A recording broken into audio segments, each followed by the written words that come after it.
चलिए आपको बता दें, इस वक्त एक बड़ी खबर आ रही है नोएडा से। नोएडा में कोरोना फैलाने के आरोप में पहली एफआईआर दर्ज कर दी गई है। एक ही कंपनी के 13 लोग अब तक संक्रमित पाए गए हैं। कंपनी के 2 अधिकारी विदेश यात्रा पर गए थे। 15 और 16 मार्च को एक विदेशी ऑडिटर कंपनी आया था। इसकी जानकारी स्वास्थ्य विभाग को नहीं दी गई, इसलिए कंपनी के खिलाफ एफआईआर दर्ज करने के निर्देश दिए गए हैं। नोएडा की इस वक्त की बड़ी खबर। सीधा रुख करते हैं, हमारे सहयोगी मनीष चौरसिया हमारे साथ जुड़ गए हैं, जो लगातार पर्पल की अपडेट पहुंचा रहे हैं। मनीष, क्या कुछ जानकारी इस वक्त की? और देखिए, नोएडा की एक कंपनी है और इस कंपनी में अब तक 13 लोग इस कोरोना से इन्फेक्टेड पाए गए हैं। बड़ी बात यह है कि इस कंपनी के 2 अधिकारी विदेश यात्रा से लौटे थे और 15 और 16 मार्च को एक विदेशी ऑडिटर आया था कंपनी का ऑडिट करने के लिए। लेकिन इस विदेशी ऑडिटर के बारे में स्वास्थ्य विभाग को कंपनी की तरफ से कोई सूचना नहीं दी गई। उसके लौटने के बाद धीरे धीरे कंपनी और खुद जो कंपनी के मालिक है उनके परिवार में 2-3 लोगों को इस कोरोना वायरस की चपेट में पाया गया।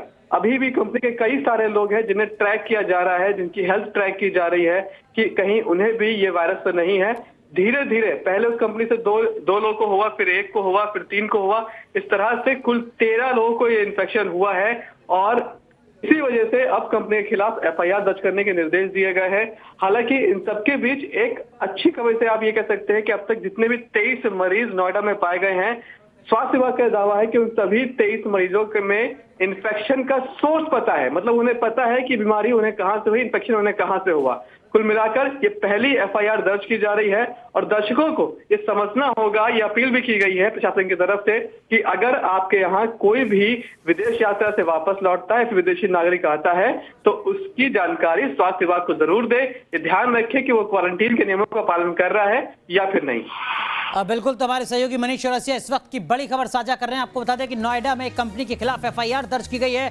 दरअसल में कोरोना फैलाने का आरोप है इस कंपनी पर। मनीष, क्या प्रशासन की तरफ से कुछ एडवाइजरी जारी की गई थी पहले इन तमाम फैक्ट्रीज को, तमाम इंडस्ट्रीज को, कि अगर आपके यहाँ पर ऐसा हो रहा है तो आप जानकारी साझा करें?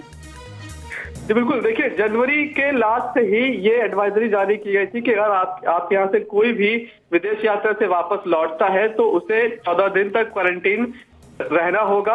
उसके अलावा कोई भी अगर आपके यहाँ पर विदेश यात्री आता है, चाहे वो बाहर से आए या फिर आपके ही कंपनी का कोई और विदेश यात्रा से लौटे, तो उसके बारे में जानकारी स्वास्थ्य विभाग को आपको देनी है ताकि स्वास्थ्य विभाग उसकी जांच कर सके। लेकिन कंपनी ने ना तो अपने अधिकारी की कोई जानकारी स्वास्थ्य विभाग को दी और ना ही जो विदेशी ऑडिटर वहां पे ऑडिट करने के लिए उसकी ही कोई जानकारी स्वास्थ्य विभाग को दी गई थी।